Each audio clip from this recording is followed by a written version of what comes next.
Hello, everyone, and welcome again to Black Op Radio. This is your host, Len Osanic, and we are coming back from the Black Op Radio control room, and we have Anita Langley here. Thank you very much for being a guest again. Hi, Len. How you doing? And I say guest because you were a co-host for years with Black Op Radio, so it's great to have you back here. Yeah, it's been a while, but it's good to be back. Studio still looks like the same studio. I guess some things change. It's not some things don't change, but the mess is the same. Well, today I know we first met when your husband was in a band and doing some recording, and you saw the secret team lying around here and some odds and ends, and I mentioned that I knew Fletcher Prouty, and you had an interest in some of those topics, and I said, well, I'm working on a CD-ROM, but I've got an awful lot of reading to go through, and you said, well, I'll help you spell check and go over these articles. I'm interested anyway.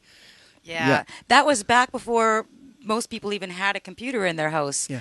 So, yeah, that's kind of funny how that worked out. I remember working on a CD-ROM before anybody knew what a CD-ROM was, and so you were way ahead of the pack coming out with stuff like that. It was cool to be involved with that. So as far as I know, I read everything that Colonel Prouty wrote that came across my path. Yeah, that's quite a bit of stuff, too, because in that CD-ROM, and I think I had one kicking around here anyway, but we were always looking for spelling errors, and there wasn't a spell check like there is now in grammatical errors, and I'd have to read it. So we printed everything out, and it was about a stack that high, and then 2 or 3 people would read through it and circle spelling errors, and then just initial they read the article. So yeah, some of that translation software, the text translators were so brutal. You remember some of those pages were more errors than correct. So yeah, it was. Well, you could have at, and then it would put an e at the end of it by accident, and it would be 8. So it wouldn't be a spell, but grammatically it would be wrong. Yeah. Yeah, that was interesting, but definitely that stuff needed more than one run through for proof. So you had quite a few people helping you with proofreading for that. Yeah. There's still, even in the cover, there's a spelling mistake. I cringe every time I see it, but I won't tell you where. Okay, I won't look for it. Well, the reason today, January 24th, is Fletcher's birthday, and I thought we could just celebrate by talking about him a little bit, and then, seeing what's new over the last couple of years since he's been here. But, geez, me and Anita must have done 300 shows at least together, right? I'm not sure what the final tally was, but it was about 7 years. So that sounds yeah. Close. So we started off week after week trying to inform the JFK community, and of course, when Anita was around more often, we did other topics such as vaccinations and other health issues. So that was always interesting, and I've kind of just stuck to JFK-related material, and I guess in the last year done more trying to maybe organize and unite the community a bit on some of the things that need to, I think the 6th floor museum, is an awful state of affairs, and I just wish that we could have gotten, more forward or some unity in fighting the 6th floor. But people are starting Facebook groups, like trying to educate Tom Hanks and things like that. So we're trying to do some good work. We're trying to see what we can do to unite the research community. And as usual, it's kind of fragmented. Some people believe in this, some people believe in that, and there's no end to the controversy. No, actually, I'm glad that you're sticking mostly with JFK, because there have been a lot of different outlets that have cropped up over the last few years since 9/11. Yeah. So there's a lot of different stuff going on, and it's good if people want to actually get a resource that they have one place to go where it's rather concentrated and focused. I just wanted to check: is your mic on? Is it switched there? It is on. But Oh, okay. Not that loud. Not as loud, maybe. Yeah, maybe the very top, very button. Yeah. How's that? Better? Oh, yeah, a little better. Yeah, okay, good. Well, yeah, so as I mentioned, for people who are new to Black Op Radio and not aware of Anita, she was a co-host from the very beginning, and we had met before we even had the show. I remember phoning you saying, some people are doing shows here in the studio, and maybe we should do a show. And then it just evolved that we did it right from here. And Actually, I remember it a little bit different. okay, great. I remember that you had this idea about doing the show, and there weren't any other shows yet. Yeah. And I thought that you were looking at going to a local radio station and seeing if we could get I a was. program. Yeah. Right. Well, that was my context, and so I remember saying okay because I'm actually very shy about public speaking, and I never in a million years thought you'd just come in here and set up your own show. So I said, oh yeah, sure, I'll do it. Big talk, right? Yeah. Next thing I know, you're calling me saying, guess what I did? I set up my studio. I got shows going on in here. And by the way, you said you'd do a show with me. So it kind of went from there. I actually was just shaking in my boots for I don't know how long. And you know that. I had a lot of nerves to work through because, you know, I'm not a comfortable public speaker. Never have been. So it's good interviewing people, though. It's not, you know. It's good that we're at ease now and doing hundreds of shows. I know in the beginning we were always fighting, checking levels. We got compressor stuff. No, we were going to do all sorts of effects. And finally, when things would fail in the middle of a phone call or something, and just 2 microphones. Even today, handheld mic. Just give me a mic and let's talk, right? And luckily things have been going well. Getting on with our first couple of shows, I think there was always this tribute to Fletcher that he had been such a level-headed researcher and maybe not even researcher, just one who was offering his observations of history, observations of the Pentagon at that time since he worked there. And he was such a rare individual that, he worked there and he was the only guy talking about that. There are other guys who are researching books about Lee Oswald or about Vietnam or things like that, but they were not the people who were there, who knew the people. And, that's what struck me about him, that it was, I couldn't believe my good fortune to be able to converse with them, call them, send them faxes, and then end up working on a CD-ROM where he opened up all his stuff, that we became friends, and we started our show, well before he became ill and passed away. So he had an inkling that we would continue an effort in offering, what is the truth, on a topic. He didn't have an agenda saying, we have to blame this guy. Or in the case of Gary Mack, they'll say, we have to get the blame away from Dallas. It's got to be a lone nut. Otherwise, the city is complicit, right? And that's what I think. I'm going to get a T-shirt that said, Dallas, City of Hate. Or I might start a website. Have you seen my Goebbels shirts out there? Your Goebbels? No, I didn't. Oh, that's classic. Oh, I gotta have a look. Yeah. Just hang on. Okay, I'm waiting.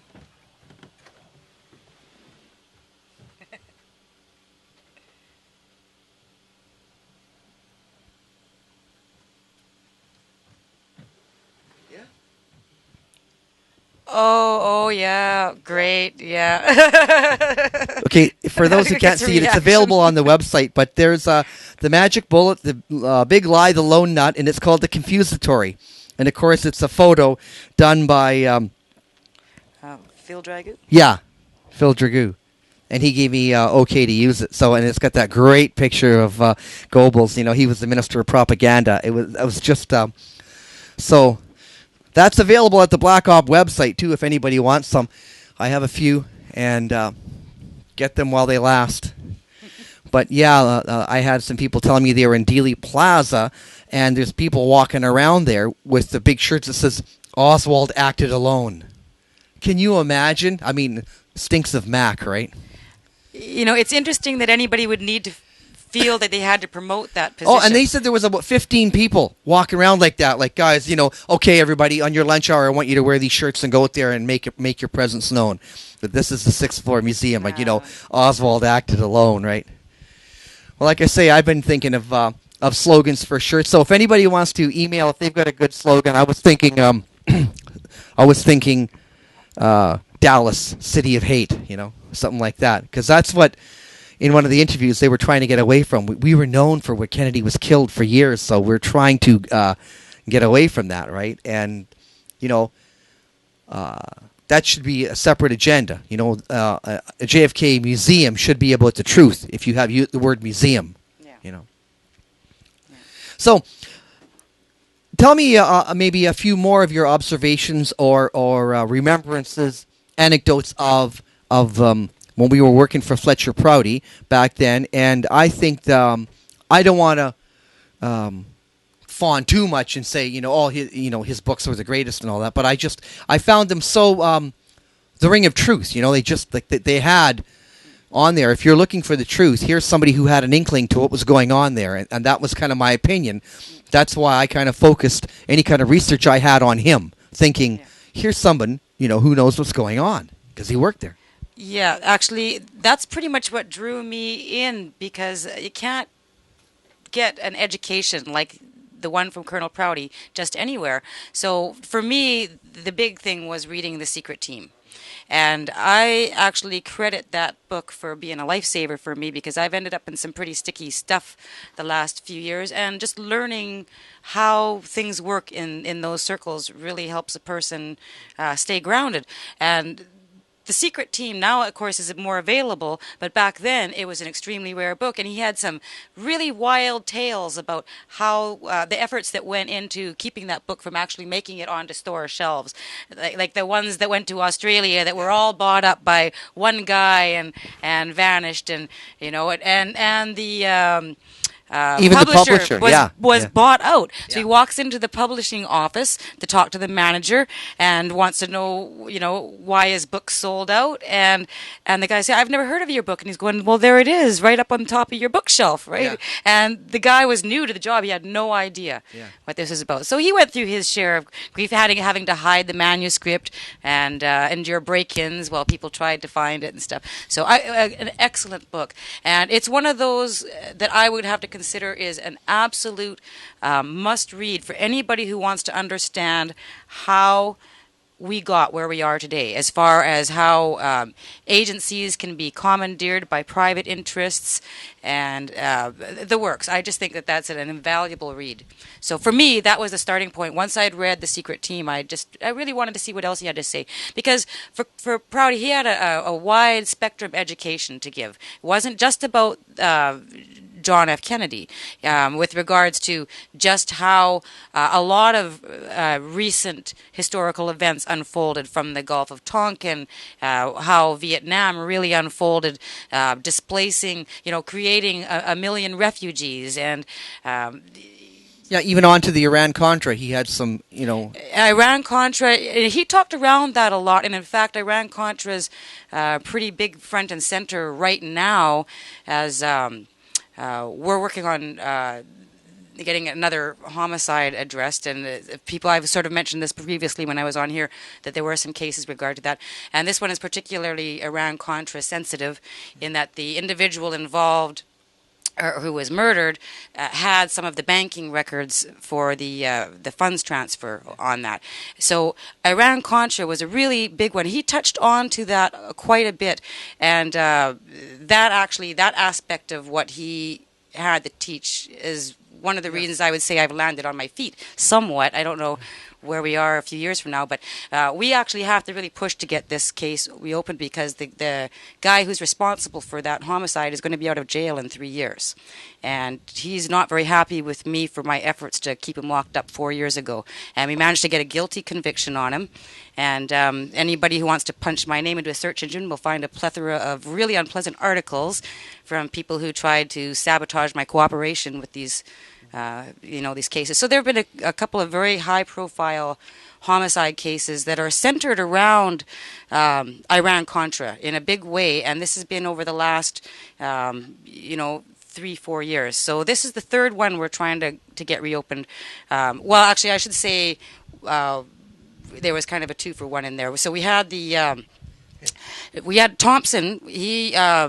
His guilty conviction. Now, he was hired by a fellow by the name of John Nichols, and he was basically running an extortion shakedown, terrorizing people who were complaining somewhat about the situation with Iran-Contra and some illegal activities that were happening around all of that. And so he was brought in after the fact. There'd already been some homicides over that, and so we're trying to get him nailed for the Palmeraska case.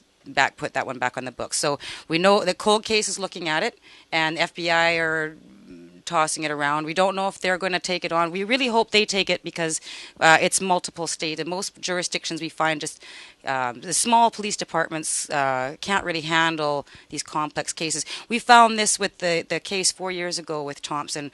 They had to keep it very focused on just the homicide, even though after he was convicted, the jury was told that this man is a serial killer like Ted Bundy, only with secret agency connections, and they had the documentation. They knew it, but they couldn't bring all that stuff up in court and go after him for the other contract killings because they didn't have the. Well, I mean, in BC, we know what it cost to put Picton on trial. Yeah, right. $100 million plus, and I was told bottom line is we don't have the budget to go after this guy on something like that, especially when you've got agencies. He's a contract killer. They're going to interfere, and so our first and foremost concern was just keeping him in jail at the time.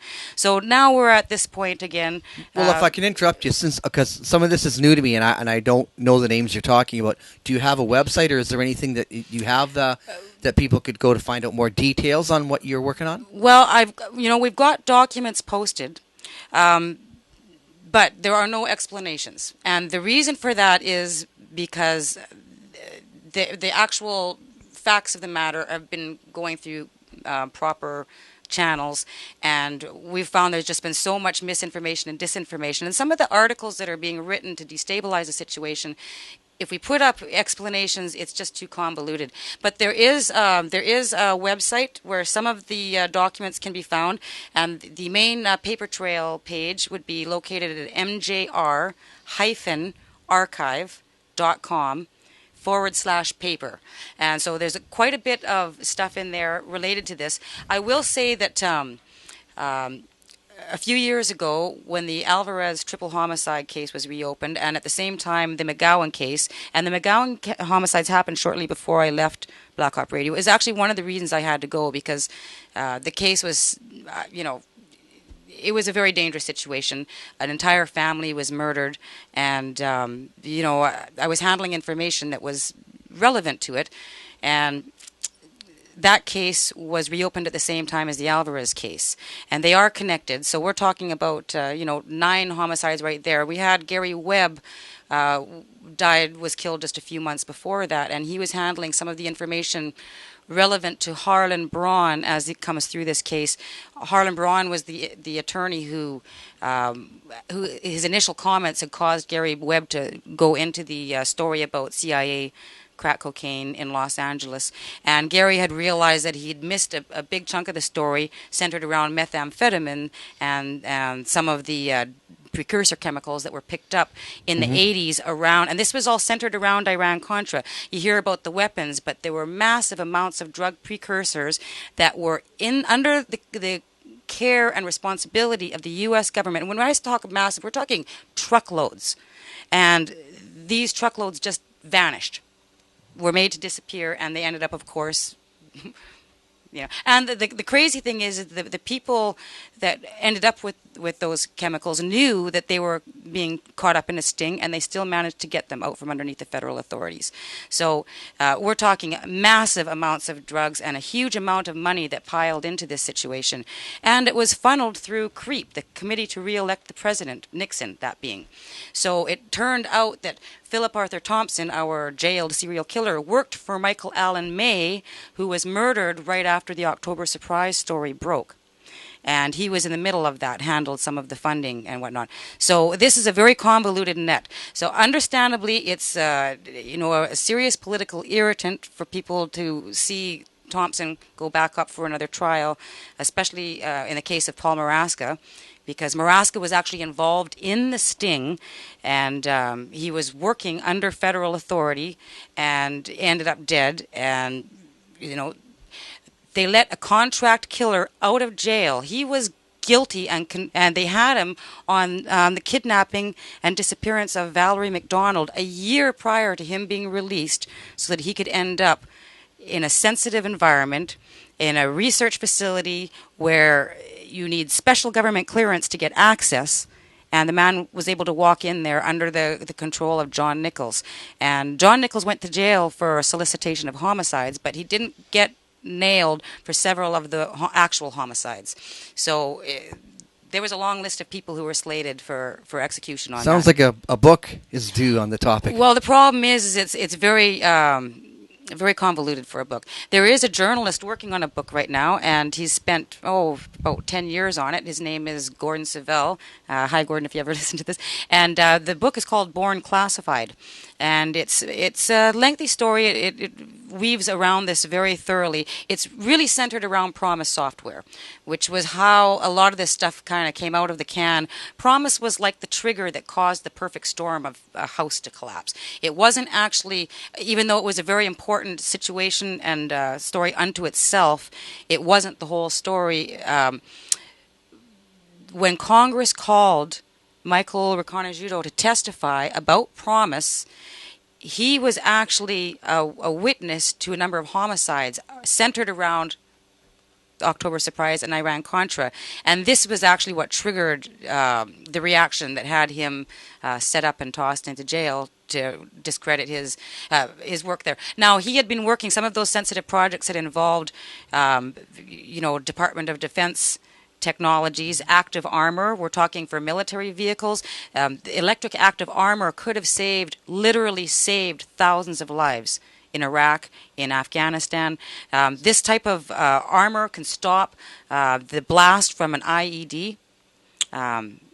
So what it does is the explosion is diffused in an electrical discharge of extremely high voltage, and this was a very, very high-end technology. And this type of technology relied heavily on the research that Michael was doing at the time that he was arrested, doing extractions of platinum group metals, because those types of metals are very important for this type of technology. So these DoD projects were all shut down as a direct result of bringing a killer, a contract killer, a known serial killer into a secure facility to commit homicides, shake down a scientist, terrorize his family, and basically put the lid on Iran-Contra. And in the end, it did a tremendous amount of damage, because the projects that were being worked on there were far and above anything on the ground defensive that is available right now. So when you talk about somebody who's driven over a roadside bomb or been hit by a missile, and you look at the damage to that person's life. If they have ripped off limbs, if they have all that stuff, very few of those missiles could penetrate a vehicle, even a Humvee, if it had electric active armor. It's a relatively inexpensive thing, but there's only one person on this planet who knows how to do it, and he's sitting in a jail cell. So it's insane, because this is what he was working on. All these projects had to be shut down as a result of all of this. So there are some people who have a lot of explaining to do once the lid comes off of this properly. And for myself, I've done my part, right? I don't have anything else to offer. I don't have any more documents to post, other than at the website that I mentioned. There are documents up there, but it's in the authorities' hands. Hopefully, there's a lot of pressure from the inside to fix some of this too. The problem is, though, when you start talking about people who have a lot of clout in the Republican Party and involved in criminal activities, there's so many layers of cover-up that kick into place just to protect the interests of this department or that department or this individual, and it's quite a mess. So if we can handle this just one homicide at a time, we'll pull it back eventually. There was actually an Emmy-winning series written about the Alvarez case 3 years ago, and it actually happened over the course of a couple of years that he wrote the series. But interestingly enough, shortly after winning the Emmy, the journalist was hired away, got a great job in Las Vegas, and the series was pulled off. So I don't know the series. No, it's you won't find it anyways, because unless it's somebody's got it posted somewhere.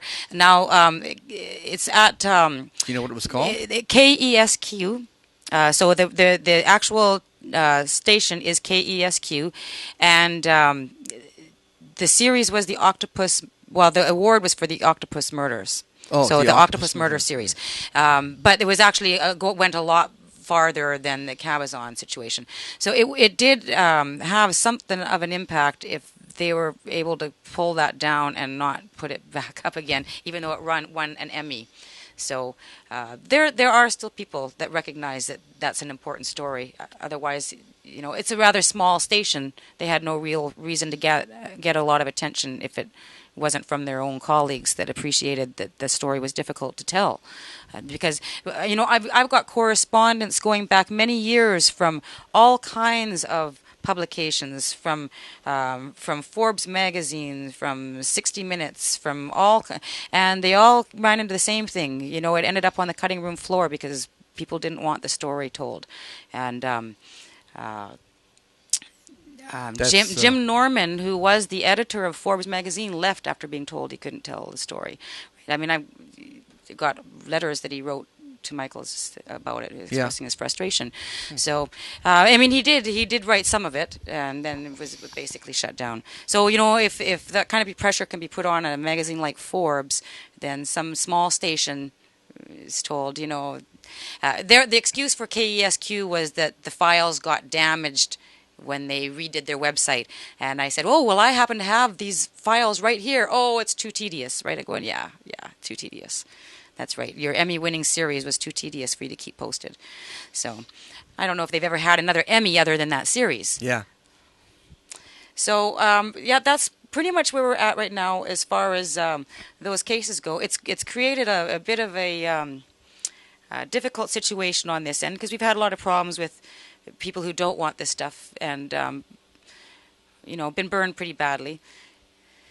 So on that note, I'm not really that happy with the type of it. I'm actually been very worried about getting too much attention on the media end, and I try to keep my name out of it somewhat because it could just rip a family apart already. And we.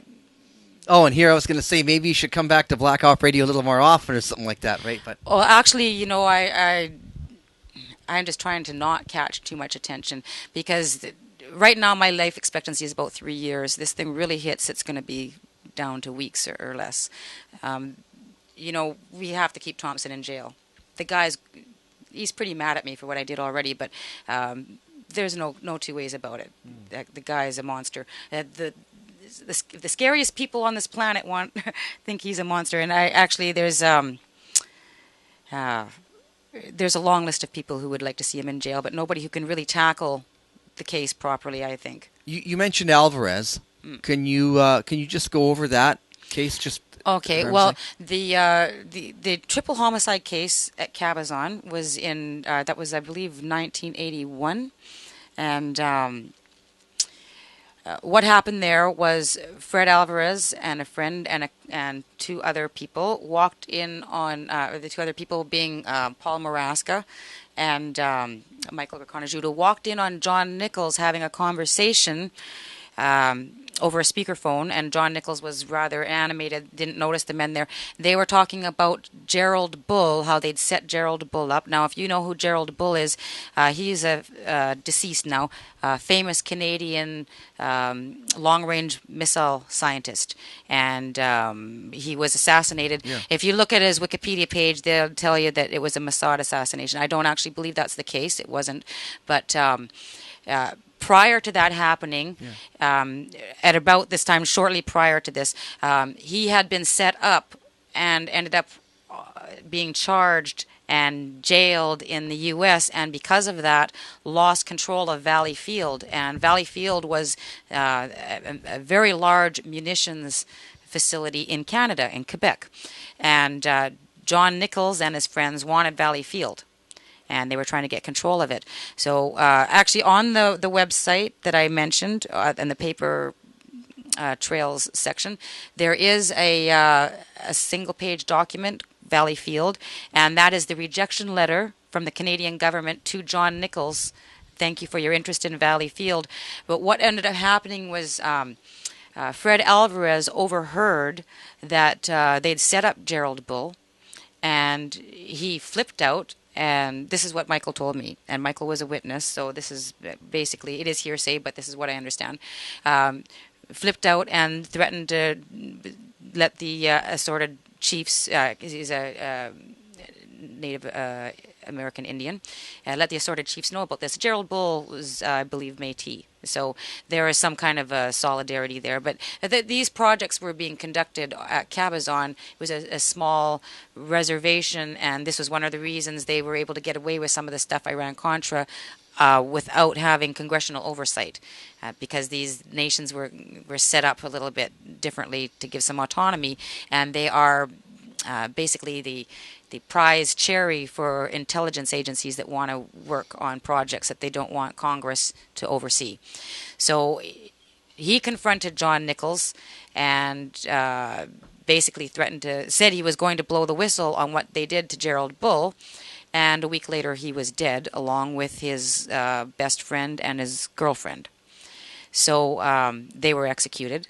And a year later, Paul Maraska was murdered as well. And Michael went into hiding. He was using an assumed name. And Danny Casolaro managed to track him down, managed to contact different assorted members of the family, and shook the tree basically until he agreed to talk. And he was sent in actually by Jack Anderson. And Michael didn't want to talk to him because he knew it was going to be a one-way street to trouble, but he did agree to, and he gave Inslaw the affidavit saying that the modifications to Promise software did happen at Cabazon, and he was threatened that if he cooperated and gave that he would be arrested and that there would be custody issues with his kids, and they were. The kids were taken away. He was arrested, and he had been told that he would be protected. And when the arrest happened, there was nobody stepped up to say this is not right, and the trial from then on was just a fiasco. I mean, there was a fellow that was making calls and buying airline tickets and set him up as an escape risk. So he was on lockdown, and this other fellow goes into I know his name, but I don't want to say it because he's still free. No problem. He was actually in the facility making phone calls to assorted news media saying that he was Michael and that he'd witnessed an alien autopsy. And to this day, these people actually believed they had a call from this guy claiming to have witnessed an alien autopsy. And, he was in lockdown. They wouldn't let him talk to anybody. His investigators couldn't get in. I mean, there's the paper trail from his court records show that nobody could get in to talk to him. And yet, all these journalists thought they had phone calls. So right off the bat, they turned this into just a fiasco, and a zoo, and in no small way. And it's really a tragic thing because he was on the verge of some really big stuff in platinum metals, and the resources that he was opening up would have long ago paid off the U.S. national debt. So they're sitting there, and we've actually proven that those resources are there. So this is the first step in exonerating him. And it's interesting to note when I mentioned to you about Thompson and the homicide of Valerie McDonald, which occurred a year before the Cabazon murders. Her body was found in 1991, just a few miles from where Michael's lab was, because these guys had been stalking and trying to, get technology and shake him down for some time. So anyways, they relocated the body after the Cabazon incident. Michael had been kidnapped at that time by Thompson and had managed to escape. But very, very, very bad news stuff, this. So it's going to get uglier before it gets better, I'm thinking, because there are too many people that just don't want this thing out. But we really don't have a choice. They're going to let Thompson go. And from where I'm sitting, anything is better than him getting out. Anything is better than that. And how long? Like, when did Michael Rakana-Judo go to jail? That would have been 1990, 91. He's been in there 20 years, and I've seen enough firsthand. I've seen enough to see how this works, and he was doing what he said he was doing. He was mining platinum. From the chemical lists, there were articles from EPA showed there was no drug lab contamination. Now, back then, nobody would have thought anything of this, but now we all know that because there's a lot of talk about meth labs and stuff, that they're always contaminated. You can't run a lab and not have contamination. There just is. So for them to find no drug lab contamination means there was no drug lab. Mm-hmm. Right. That's from the EPA. Those results were in at the time of his trial, but he didn't get that. The Right. jury never saw that. The judge never saw that. That was withheld. So. And you're related to Michael Riconosciuto. That's how you got into this arm's length. Well, it's kind of funny because I didn't find out about that till after. You see, I was already working with you, with Colonel Prouty, Yeah. when we received a copy of the manuscript, The Last Circle. And that was the first time I'd ever heard Michael's name. I read it, and they just had one of those, there's a few things in there that just rang kind of with me. And I got to know some people in those circles, and then I found out after a series of synchronicities about the family relationship. Michael and my husband are cousins, but Michael's a few years older, and he was off doing his stuff at the, Right. and plus Tacoma, Vancouver, a fair distance away. So the families did travel back and forth, but Michael generally wasn't there. So we didn't know anything about him until, after the fact. So it was kind of weird how that all came together. It's kind of one of those Right, because surreal. from time to time people have said, like, "Oh, where's Anita?" Or, was it just a falling out? Sometimes I thought Jim Fetzer might have been a little unfair, so I... Yeah, I tell you, it was a little frustrating for me. I think one of the last conversations I had with Jim Fetzer, and I brought up promise, and he didn't know what that was. And my thought was, well, you can't understand what's going on in the world today if you don't understand how these systems are compromised. And I found that actually very discouraging because I've got a tremendous mountain of information, and it's hard to listen to people who don't understand some of those things, talk around them like they're not there. So, when people talk about how schedules can be, there's all these training exercises on a day when there's a disaster happening. Well, there are ways to engineer that. And the problem is the government's a sitting duck. They're not going to come open and talk about how easy it is to hack them. How easy it is to hack training schedules, how easy it is to book people who are never supposed to fly together on the same flight so they all end up dead together on Flight Pan Am 103. You know, that is not something that's supposed to be able to happen. There was a team on that flight. They were coming back they were going to bust open a massive drug trafficking organization, and the flight went down, right? Those people were not supposed to travel together. So for people to go in and change the itinerary so that they could be on that flight together, there's something wrong with that. People, if they don't understand where our vulnerabilities are with hacking, you can't even begin to address some of these issues that look suspicious on the surface but actually have a solid explanation. So I always found Jim's a boisterous fellow, and I always liked that. I personally, because I've had to deal so much with people on a very authority-oriented level where hearsay just doesn't cut it, right? So I really need to see documented facts, and when I've got documentation that says something otherwise, I've got all kinds of prior warning letters.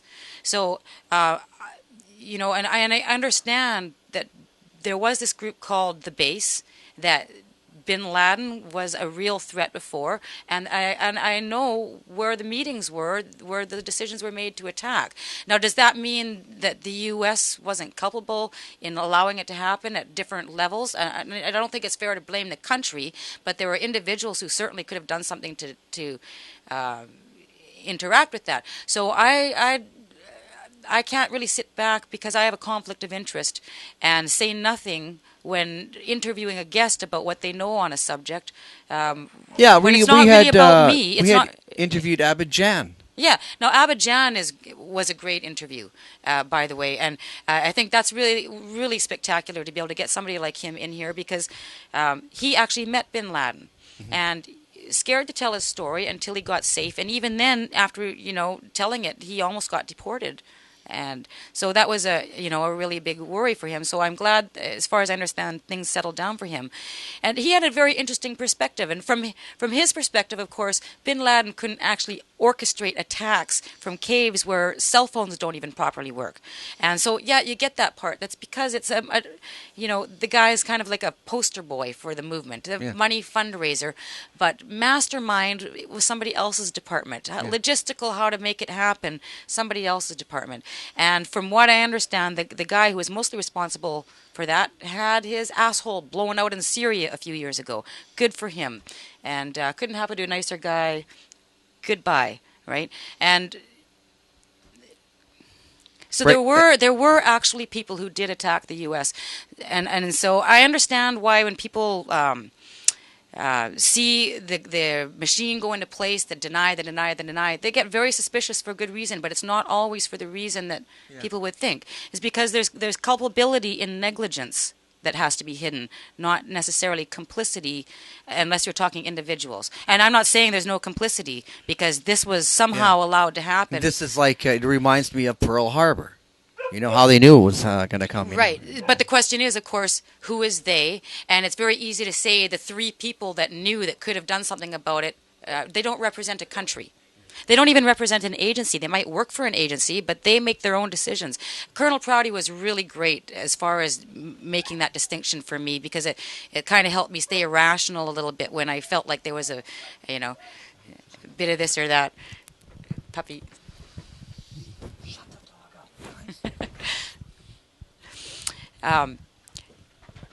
It is people working in agencies that take advantage of their positions in agencies. But if an agency doesn't have a mandate to commit a crime, you can't really blame the agency. There might be a structural deficit in how the agency is set up that allows certain criminal activity. And I think he pointed that out as being a major issue with CIA and the National Security Act of 1947. There's not enough oversight.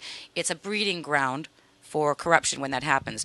But I can't sit here and say my problems are caused by the CIA, although I will certainly say that there is plenty of evidence that some of the people who've been responsible for these harassments, for these contract killings, actually are connected to CIA.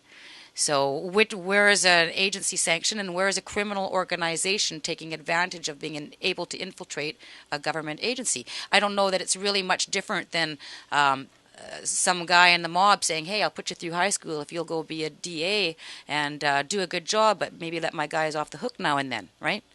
What's the difference? Yeah. It's really not that different. The problem is when it comes to investigating this type of corruption, there are little firewalls in place put in by an organization that's better organized than government. You have all these agencies that can't communicate amongst themselves. Well, organized crime doesn't have that problem. It compartmentalizes according to how it sees fit, not according to a bunch of red tape.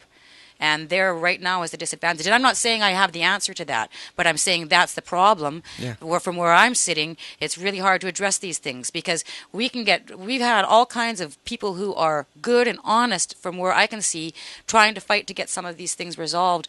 And, they get blockades from unexpected places. So, I can't believe that all these people that are, trying to do their jobs are incompetent. There's something going on that makes it difficult for them. I do think the tables are turning, though. This is a different time, and there are many more avenues of communication now than there used to be. So if a piece of information needs to get to a certain agency, it doesn't have to go through necessarily one person. There are several channels to get it there, and it makes it harder for people to actually cover stuff up. So we're actually getting more headway because of that. I do not think 10 years ago that we could have got these cold cases reopened. I don't think so. I think the internet made the difference. The internet was able to do it. And, and the individuals were involved. In publicity. The daughter of one of the homicide victims, she made a tremendous effort. She got, she got the Alvarez case opened, but she got it because she was able to communicate, because there was the internet, because she was able to get support, and those things weren't available just a few years ago. So I think that things are looking up from my perspective, even though there's a lot of darkness out there. But, yeah. I think that there's a real backlash coming, though, of people trying to shut down the internet. They realize the threat that it is. That now, like with the SOPA, and if they don't like something on your website, they'll shut it down. They'll block it from every country, and But look what happened, though. Even the talk about it, there are enough companies now that are themselves in danger if that happens. That you get, places like Wikipedia fighting against it, because it's not just a few voices anymore. But these types of moves have come up. You remember, even in the very beginning days of the internet. There's going to be internet censorship. There's going to be internet censorship. It's too hard. Nowadays, we're just about at the point where we can have our own servers on our phones. Good luck stopping people from getting information across. It won't be very long before we don't actually need to go out to a server. So unless people want to actually raid people's individual cell phones to find out what they're posting, good luck. And it's going to be more than that, because people will be ahead. People are going to stay ahead of these regulations. Most of the people trying to draw up these regulations don't really understand enough of how these technologies work. And this was the thing that killed this just as much as anything else, I think, because Killed what? well, they put the legislation on hold, right? Okay, They put for it now. on hold. They put Yeah. it on hold for now. But the reality is, it's going to be on hold for a long time, because it's going to be chewed up on the floor and spit out. That's my opinion, granted. And there are probably people who would say, "I'll have an office bully on that," and give it 3 years, give it 4 years. The reality is they have to fight that kind of legislation on a number of fronts. First of all, do you want to be China? Second of all, do you want to stop people from actually being able to do business? There are a lot of people who benefit from having some of these clips put up. Even they use the big bands, record companies, movie studios, whatever, as an excuse because they're losing revenue. Okay, well, you go in and fight those individual issues, but the reality is those guys get exposure because people pass around clips or parts of things and stuff like that. Yeah. They know that they're there because of it. So there's actually a very synergistic effect to allowing these things just to continue. And it's not as easy as pulling the plug. They can talk about it, but now that doesn't mean that I would get complacent. Yeah. People have to write those letters when these threats come up. They have to actually make their moves and have their voices heard. Because if they say, "Oh no, it can't happen," well, that's when it will. But the reality is, people are much too married to their internet already. We're all, already all addicted. Not just here. It's not just about social networking. It's about realizing that there's change going on in the world because of it. You can't just pull the plug on it. Yeah. Well, they try to, and in one way, with WikiLeaks, when Julian Assange can post up all these private emails and that's the embarrassment. Maybe if people have the opinion, and this is how usually when I write email and anything I post on Facebook, I think, okay, everyone's going to see this, so I'm very careful what I say. On the radio show, maybe I swear a little more often or something, but I'm very cautious. I think somebody's going to copy and paste and say Len said that, or so I just have to think that for sure somebody's watching and they're making a note what you're talking about,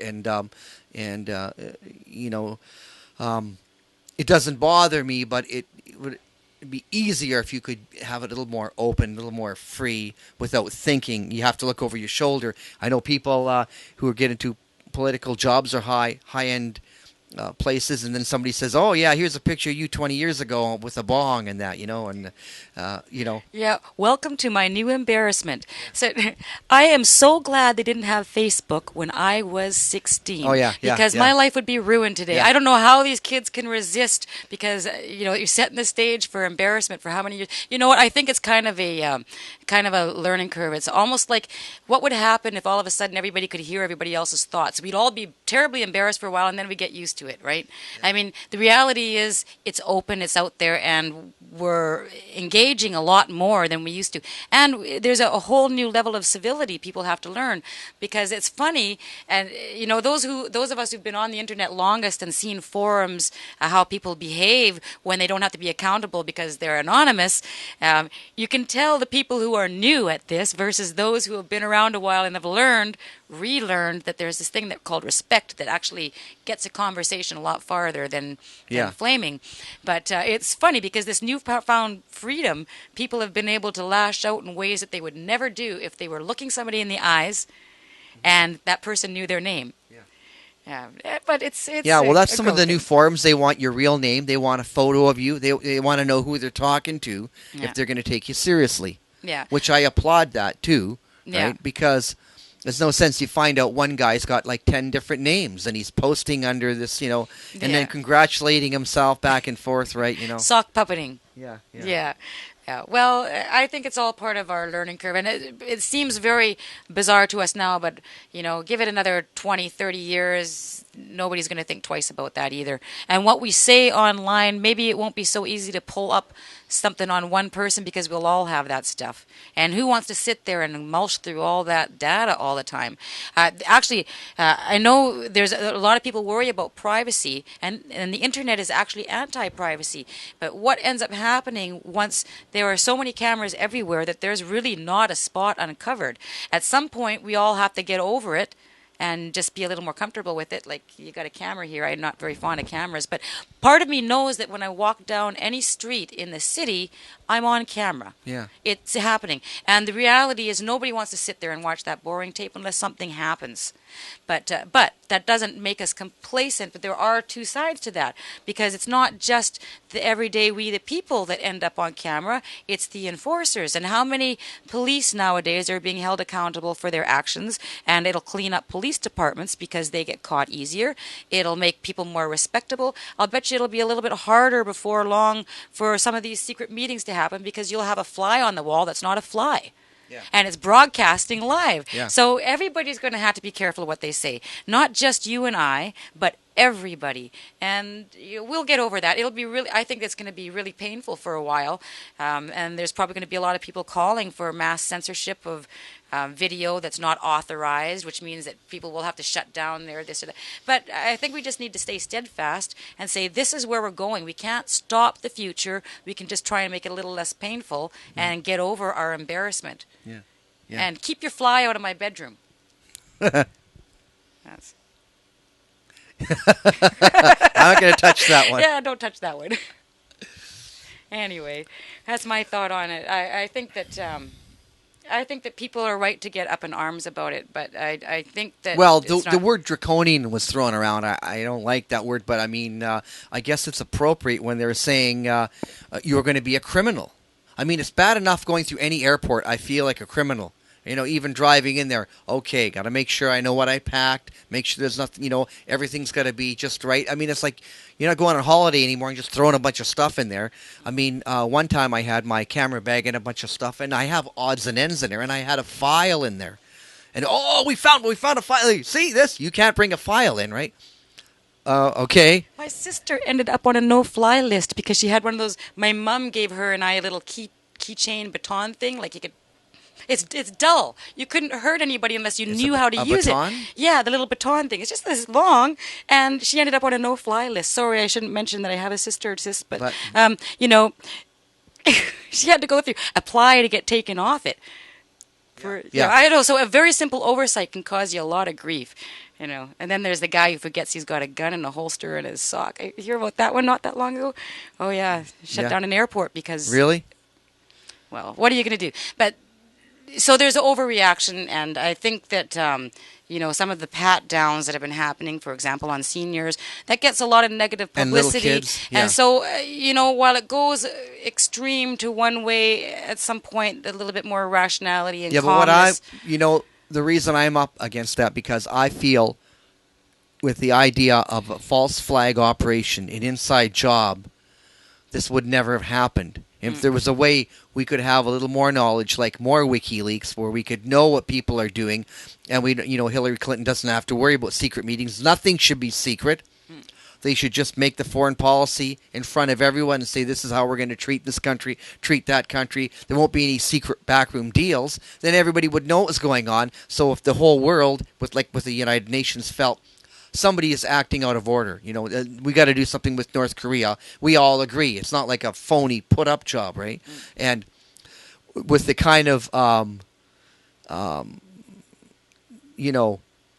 pat-downs and things at the airports and that, like, if it's the case that these guys were actually funneled money to them and they were trained and encouraged to do this, and they finally found some guys dumb enough to fly planes into a building, right? They did that. The whole thing's a set-up job. Nobody would ever have done that otherwise. So having these giant, X-ray machines and all that is pointless, because that's kind of an attack on a society from the mind, that somebody hates you so much that they're willing to give up their life to attack you, and that's different than who you're going to catch, little old, Yeah, actually, no, I do agree with you very much in that you're not. you're actually giving them what they want. Death by the thousand cuts. Just by over securing everything. The reality is planes are not safe. Yeah. There's lots of reasons why they're not safe. Well, I think but cars are not safe, but they're not up in the air when something goes wrong. Yeah. And if you want to deal with threats on the plane and keep the pilot safe, that's really the issue. You don't want somebody being able to get into the cockpit. Make sure there's a door. Yeah. Or arm them, Give him a gun. Well, because you could arm the pilot. Yeah. You never know. Maybe you've got a pilot who's not, but then how are you going to stop that? You can't stop it at every level. But it's really not that difficult, is it, to actually secure the cabin from the... So I would agree. I think a lot of this stuff... is money an making overreaction. for somebody. I mean, I've been through airports and I've traveled to the States since this has happened. And, I didn't really have a problem with going through the screener, but I got grilled left, right, and center because I was a woman traveling by myself. I didn't have my kids, which meant maybe I was abandoning my family. And I'm thinking, and now this has happened to me a couple of times when I've crossed the border. Why don't you have your kids with you? And then I get grilled because I don't have my kids with you. How many men get grilled about not having their kids with them when they cross the border? I don't know. But to me, there's a whole series of things that have happened to make travel more difficult. And they want to make you feel like a criminal. Well, and I don't know as far as because I'm talking two separate incidences and they have no reason to single me out. Maybe they do, actually. Maybe my passport has me flagged for something. I have no kids. idea. I don't know. But apparently I offended somebody by, doing that a couple of times. I actually almost missed a flight because I got sent to somebody to be grilled because my story wasn't adding up. I'm going, I don't know what you think. So, yeah, I think actually making the passengers feel discouraged to fly isn't helping things too much. But I look at that more reactionary, and I think a lot of that stuff, the backlash comes eventually, against some of the more ridiculous stuff. But when we were young kids, we heard about the troubles in the Middle East. Yeah. Bombings, everything and all that. And we would travel from Vancouver to Seattle or to Edmonton or anywhere, I'm sure, and they said that's on the other side of the world. They're not doing that here. Yeah. And now they're have this whole scheme to say it's everywhere. You can't, terrorism, it's right around the corner. Well, terrorism has always been everywhere, but I tell you, we're more likely to have the next, you want to call it terrorist attack, but mass killing. Doesn't have to be somebody with a religious agenda, but these things happen, and they happen fairly frequently, and not very, even though there was a lot of people killed on 9/11. Yeah. That is something that was not so much a failure at the airports as it was at the intelligence level. They could have had all those guys. But they like could you have were had all those saying, guys. there was somebody who knew that ahead of time, and they made sure a wall got put up, and some of these things weren't, Yeah. So they made sure somebody was watching over those guys to make sure they got in the country, made sure they got the $200,000 wired to them, make sure there was no flags, and make sure they had a cover story ready to go that the minute that happened. And I mean, I don't want to talk about that. No. I wanted to talk about Fletcher Prouty, but I hear Building 7, the whole I thing, know. and we could go on and on, right? Yeah, but I will say this one thing on exiting that as far as what people are going to pack on a plane, I can understand certain obvious stuff, but let's be realistic. I mean, you could have a sharp piece of plastic jammed into the heel of your shoe that would never be caught on a machine. I mean, if people really want to do damage to their neighbors on a plane, they'll find a way to do it, and to make everybody's life miserable with all these, a certain amount of security is reasonable. So. Yeah, right. But I mean, Jesse Ventura was the one who actually mentioned this. He said that, look, if I wanted to take out a whole bunch of people, I'd go to the line, before you even get into the airport. Just go up to the line where thousands of people are standing there. Never mind, 200 people or 100 on an airplane. Yeah. He said, he was like, kind of apologizing for saying it, but, he could do a lot of damage. And I mean, like, in the Middle East and the old days of Ireland, people did that. They set off a small bomb, and then it went off, and all these people rushed around there in ambulances, and then they set up an even bigger one. I mean, they meant business. Yeah. This was some kind of tactic to scare people. I mean, what was that letter? It said, "Are you afraid yet?" When the anthrax, and the anthrax investigation, that sure turned up a lot, eh? I mean, like, it was U.S. military grade, and then how much do you need to know? Insider trading, nothing. That's another topic. But it's up to us, I think, to be an example of people who are saying, listen, we find problems with life. We're doing research, political research. We're going to try to understand things that have gone on and catch up with the guys like Karl Roves and those guys that are doing all the different shenanigans, and Oliver Norths and all through, and say, okay, well, this is what's going on. We have to suggest changes, and to go forward, we've got to go forward. Like you say, how worried do you have to be if you're going to be that worried going on a flight? If I should be that worried, maybe I'm not even going to fly anymore. Yeah. So Yeah. okay, we take the train. Oh, we're going to put TSA on train stations then too. We'll X-ray you there. Yeah, I'm not a big fan of flying, but that's mostly because I'm not a great fan of heights. Yeah. I'm not thinking when I'm on a plane that somebody's going to attack the plane. The reality is those things are fairly rare, but it's not a new concept.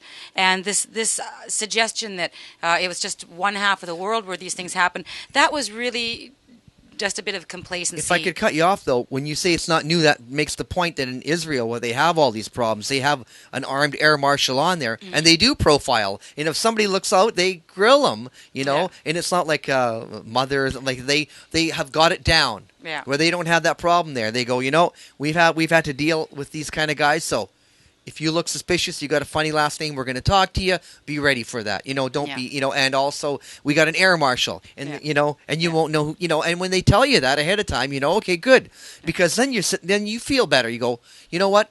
If something happens in this plane, there's somebody there trained, ready to take it out, Yeah. and not this phony Phantom Menace. Yeah. I do get why people get sensitive about the profiling. I would hate to look of a certain nationality and be harassed at the airport every time. But that said, I really don't think that the 80-year-old grandma living next door is yeah. a shoe bomber. No. Right? I mean, so a certain amount of being realistic. I think that a certain amount of profiling is okay. I'm not necessarily saying racial profiling, but I'm saying, if you, maybe to a degree, but I would actually more look at what, person's giving off when they're standing in line. Yeah, Do they look nervous? Yeah. Do they look like they're... And here's the problem. I'm sure part of the job is rattle the guy to see how he reacts. Yeah. So they want to rattle you, so they have this motherly, how come you abandon your kids? Or you go, I didn't abandon anybody. I'm going on a holiday, It's like they want to know if you go, So that's part of the game of interrogation when you're asked, like, what are you coming in here for? It's the old days are gone. Welcome to America. Are you coming for a holiday? You're going to L.A., you're going to Hawaii. Welcome. We hope you have a good time. It's not like that, like, what are you doing here? What are you coming in, for? Like, So, well, we've got, I would say, completely off track. Yeah. This is the Fletcher Prouty birthday special. Well, but look what he inspires, though, discussion in different directions. And the reality is... No, I haven't seen you for years. I was just saying. I've got some catching up to do. Yeah. In fact, I don't even remember when. It's been a few, yes. But I've been running it. Today is 563 shows.